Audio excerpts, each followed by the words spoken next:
you're here. Mr. Nichols? It's this way. I left everything as it was.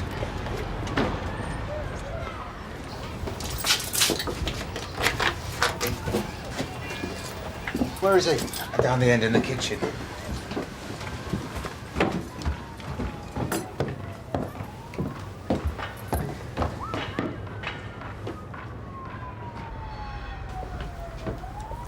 He's dead, isn't he? I killed him. He's not dead. He had a knife. I just panicked.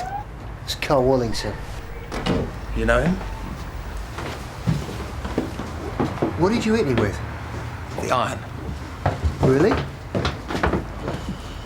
I was working in the study. I heard the glass break through here. I came through, caught him climbing through the window. I thought he had a knife. Well, did he have a knife? It all happened so fast.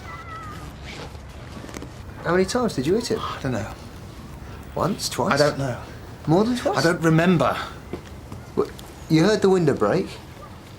That's right. And you came running through here? Yeah. And the boy at this point, where was he? Halfway through the window. I saw something glint in the light.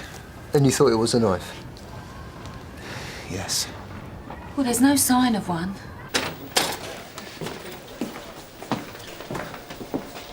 Sarge. Simon Nichols, assault at Rudkin Road. Uh-huh. Mr. Nichols says he found a youth climbing in through his kitchen window. He hit the boy with a domestic iron. We felt he used more than reasonable force in his self-defence. We arrested him for assault. Mr. Nichols, are you all right? Do you think, would it be possible to have a glass of water? So this Simon Nichols, any previous? No, clean as a whistle. Looks like he wouldn't know how to fly. He says it was a knife, but we couldn't find anything. And you say you know the victim? Yeah, Wallington. Carl and me go way back, as it happens. Started off shoplifting. End of last year, he was nicking other people's dinner money down at Harvey Wallace Comp. When he bothered to turn up, that is. Right, let's give the house a quick spin. Talk to the neighbours, who knows what.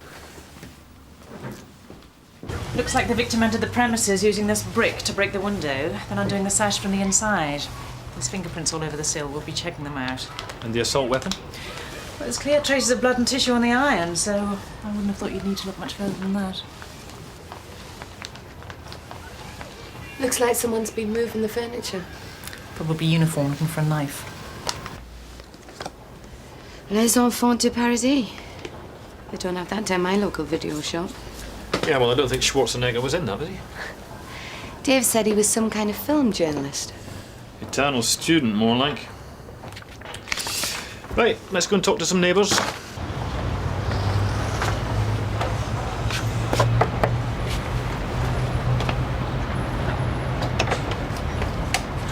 Marcy Johnson, I want to take the Sergeant Greig from Sun Hill. Do you mind if I have a word? Oh, come in.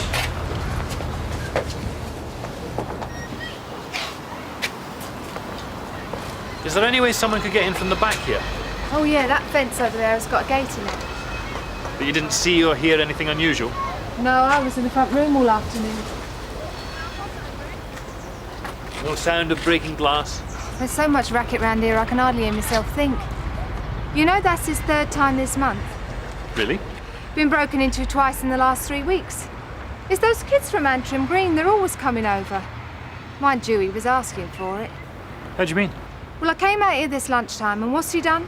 Gone out and left his kitchen window wide open. When was this? About 2 o'clock. And what about later? Did you notice if it was still open later on? No, I didn't. As I say, I was busy indoors. Any idea what sort of time? Well, let me know. Okay. Thanks, bye. It was Polly from St Hugh's waiting on the results of the scans. Highways call. I'm not sure. Could be touch and go. How did you get on? Usual wall of ignorance. What about number 13? Mrs. Palmer, apparently. Works part-time at Canley Library. I left a note just in case. No, never know. Well, there might not have been a knife, but you wouldn't take any chances round here, would you? Mr. Nichols, you are a freelance film journalist. That's right. Working mainly for Final Edit magazine, is that correct? Largely, yes. I'm also writing a book. Oh, yeah? What sort of book? It's a biography of a French film actor. Gérard Depardieu? A man called Jean Gabin. Never heard of him. Sort of French Humphrey Bogart. Sort of played romantic loners. And when's that coming out? Depends on the schedule. And I have to finish it first. Did you leave your house at all during the course of the day? I went out after lunch to buy some cigarettes and just get a breath of fresh air. What time was that? About 2:30, 3 o'clock, I don't remember. Tell us about what happened later at around 4:15 p.m. Well, I was in the front room, working on the computer. I heard a crash from the back of the house. I was scared. I didn't know what to do. I thought maybe I could frighten them off or something. What happened then? Well, when I got to the kitchen, he was already halfway through the window. As he turned towards me, I saw something shiny like the blade of a knife. Then what? The next thing I remember is him lying there. Very still. Blood pouring out the back of his head. How many times did you hit him? How many times? I don't know. No more than twice. 3 times at the most. Would you say you used reasonable or unreasonable force? Well, like I say, I thought he had a knife. Simon, no knife was found either on the victim or at the scene of the incident. Look, if you're telling me that there was no knife, I accept that. All I'm saying is that I thought there was, and I wasn't prepared to take the risk. If you don't mind me saying so, Rudkin Road seems a strange sort of place for someone like yourself to live, a writer. Surely a bit of peace and quiet wouldn't go amiss. You think I should be living in some leafy backwater like Hampstead? Maybe. As a journalist, as a writer, I'm trying to connect with real people. Rudkin Road may have its drawbacks, but at least smugness isn't one of them. Mr. Nichols, we have a witness who reckons that you may have popped out after lunch and left your kitchen window open. I don't think so. I did go out, as I said. But the window was definitely closed when I got back. You're saying the window was closed all day? As far as I remember, yeah. Unless... Unless what? Well, I sometimes smoke a cigarette in the kitchen when I break for a cup of tea. Perhaps I opened the window to get rid of the smoke. I have been rather preoccupied. So preoccupied that you might have forgotten to close the window after your smoke? You may find this hard to believe, but I'm not completely in a world of my own. If I had left the window open, the boy would hardly need to break it to get in, would he? I gather this is the 3rd time you've been broken into in the past 3 weeks. That's right. Were any items of value taken during the previous 2 break-ins? Just the usual, you know, TV, video, stuff they flogged down the pub. How did that make you feel? How did it make me feel? Did it make you angry? I was just more concerned for my safety, that's all. Did you recognise the youth who entered your flat this afternoon? No. You're absolutely sure? Of course. You've never seen him hanging around with his pals in the street outside your house? Well, as far as I remember, no. Oh, come on. Everyone we speak to in Rudkin Road talks about a gang of youths from the estate who they think is responsible for most of the incidents in your street. Look, I just keep myself to myself. I keep my head down. Of course I'm aware of the kids, everyone is, but you just learn to ignore them. Just don't look them in the eye. It's just the way things are. So when someone who might have ripped off your TV and video happens to drop in for tea this afternoon, you didn't think here's a chance to even things up a little? Maybe nick one back for the Rudkin Road Residents Association? Look, I bitterly regret what happened to that boy. I really do, but I was scared. I was frightened out of my wits. You have to believe me when I tell you that. Johnny head in the clouds, eh? He's hit that kid like a trip hammer. Nothing head in the clouds about that. I just can't believe he didn't recognise him. They're out in the street 24 hours a day. He must have seen him before. Oh, I'm sorry to interrupt, but there's a Rachel Palmer in reception. She said she wants to talk to someone. Nichols' other neighbour. Oh, yeah. Could be interesting. Thanks, Paul. I'm a friend of Chris's, really. Chrissy? Simon's ex. She moved out a while back, but we're still in touch. When was this? When did she move out? About 5 months ago. It was after the magazine got taken over. This would be final edit. That's right. They had to lose some people, and Simon was one of them. After that, him and Chrissy just seemed to fall apart. He's been a bit of a hermit since then. I've sort of lost touch with him. I think everyone has, really. Right, now this thing that happened on Sunday night, you reckon there might be some connection with what happened today? It could be nothing. Well, if you wouldn't mind telling us what you saw. Well, I was in the front room watching the television when all of a sudden I heard this shouting and jeering out in the street. I knew who it was, that lot from Antrim Green. It was horrible, like a pack of wolves or something. When I got to the window, I saw this girl running towards Simon's front door. Do you know who she was? No, I've never seen her before. Where was Nichols at this point? There was something in the gutter. He was trying to pick it up, but they wouldn't let him. Kept pushing and shoving him every time he got near it. Did you see what this object was? It was dark, I couldn't make it out. Eventually he managed to grab whatever it was, shove it inside his jacket pocket and force his way through the crowd to the house. What happened then? Well, I wasn't sure what to do next. I knew this girl was there, but I just wanted to make sure he was all right. I went round. When he opened the door, it was like I wasn't there. How do you mean? He just stared at me, like he didn't know who I was. It was scary. I've never seen him like that before. If Wallington was part of this gang on Sunday night, that would shed a whole new light on things. Well, we should get Rachel up to St Hugh's, see if she recognises him. Yeah, and we need to find this girl, see if she can tell us a little bit more about Sunday. Right. Her name's Claudia. Claudia Schnabel. What's she got to do with this? Where would we get in touch with Claudia? I'm afraid I don't know. You don't know? Well, I don't actually know her that well. Sunday was only the second time we'd met. We ran into each other one day at the cinema and I gave her my number. On Sunday she just called me up out of the blue and asked whether I wanted to see the new Walkman film. You must have a note of her number. I don't, I'm afraid. I did take it down, but I lost the piece of paper it was written on. Like I say, it was her that called me. You wouldn't mind if we had a quick look round, though, just to make sure? No, of course not. But I think you might be wasting her time. Why's that? Because I happen to know that she was planning to catch a plane back to Germany this afternoon. No harm in trying, though, eh?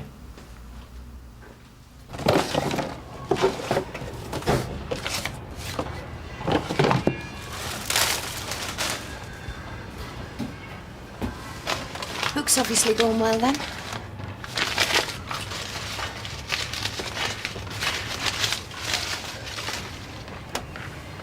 Right under our noses.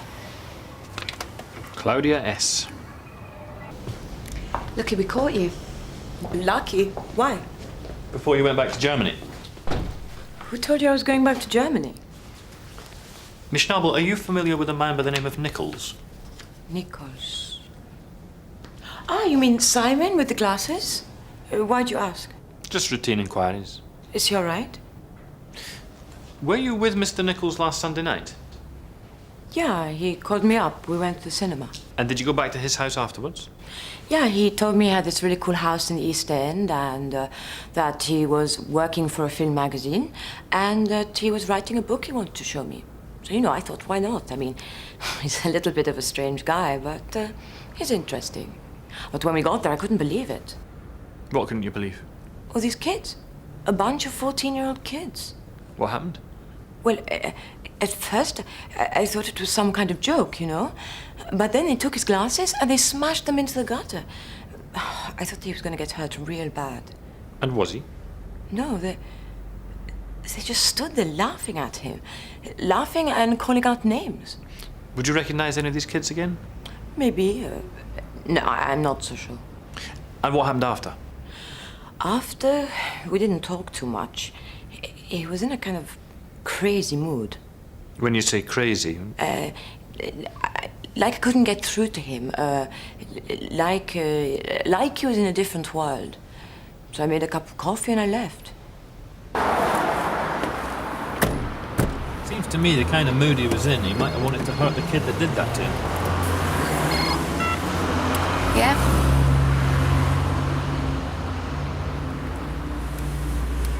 OK, thanks, Rod.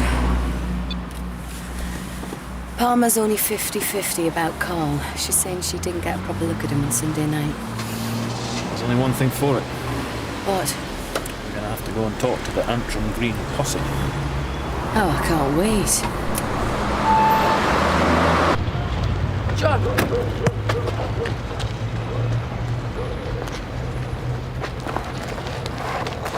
Right, lads. I'm Detective Sergeant Greig. This is Detective Constable Rawton from Sun Hill. You're no Carl Wallington, yeah? Okay, listen. One of your mates was hurt this afternoon, hurt really badly. Now, we know Carl was in the house, we just need someone to tell us what happened. We was playing football on the street, and he comes steaming out of the house. Who was this? Who do you think? That weirdo? You gonna do him or what? Shut up, Dano. Yeah, he's come steaming out of the house and shouted something out. Then what? Then he clears off down the street, towards the shops at the end of the road. What happened then? After a bit, Carl had a look round the back here, see if he could get in. He said there was a window open. The window was already open. Yeah. Then what? When the bloke didn't come back, he said, let's bunk in, play some joke. What kind of joke? Fill his bed with rubbish, turn the bath taps on, that sort of thing. So when was this? About an hour later. Okay, let me get this clear. You were outside in the street from the time Mr. Nichols came out of his house to the time Carl went in through the window. Yeah. And you didn't see Mr. Nichols go back to the house during that time? No. So what did you do next? Waited for Carl, but he didn't come out. Next thing we know, there's old Bill everywhere. Yeah, well, if Carl could get in that way, so could Simon. So for whatever reason, he leaves the house by the front door, shouts something at the kids, goes off, comes back through the back gate, and then creeps back in through the kitchen door.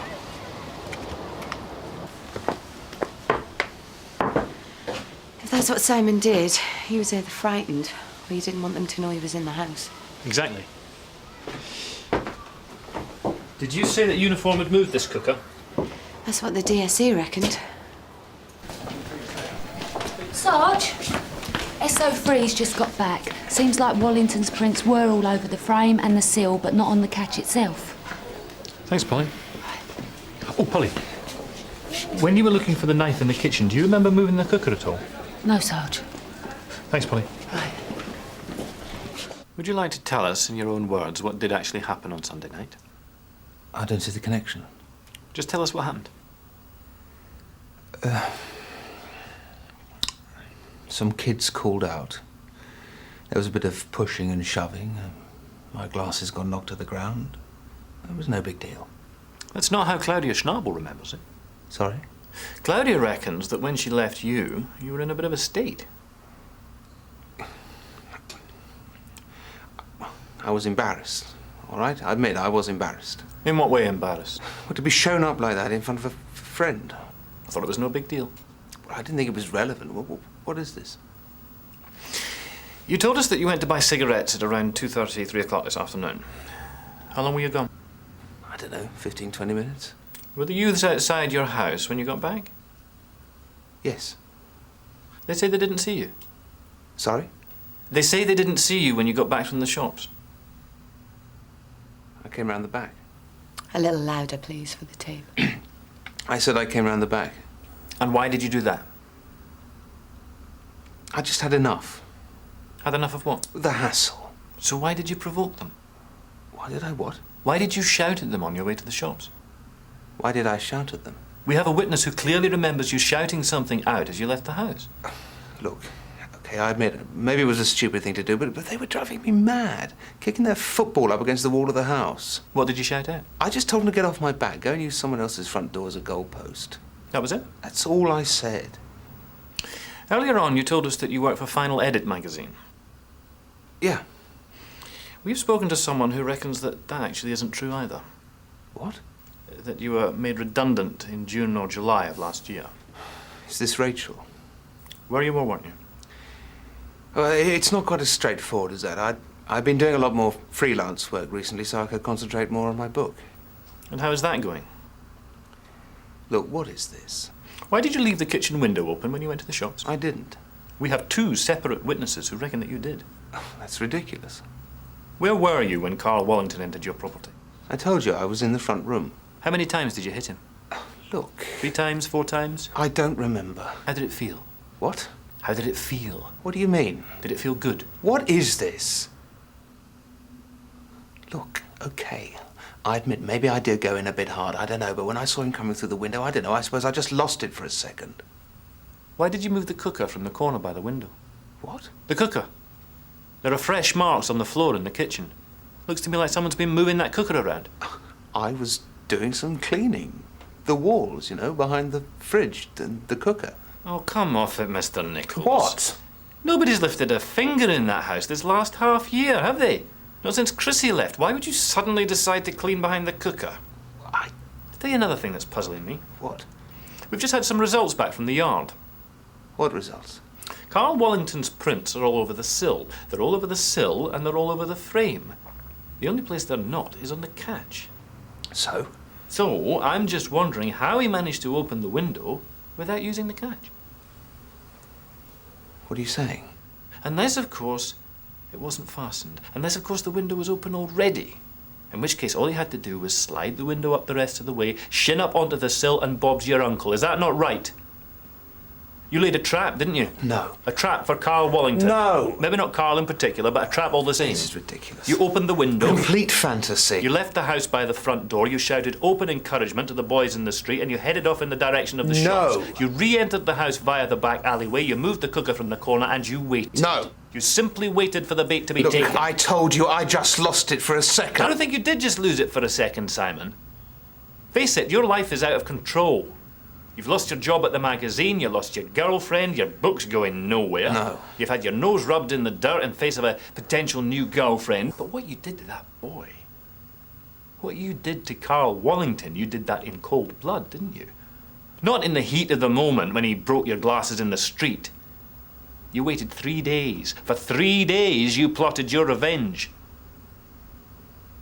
Did you mean to kill Carl Wallington?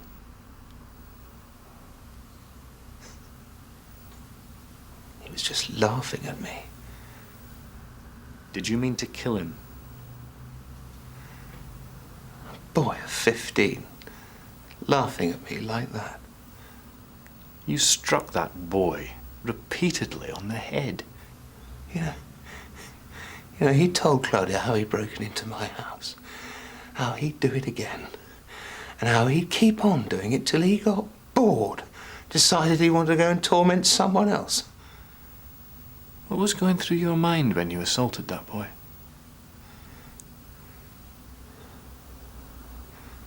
I don't know.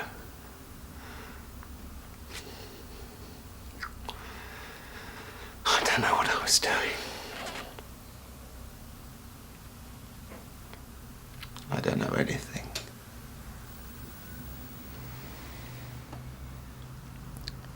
Would you like to speak to a solicitor?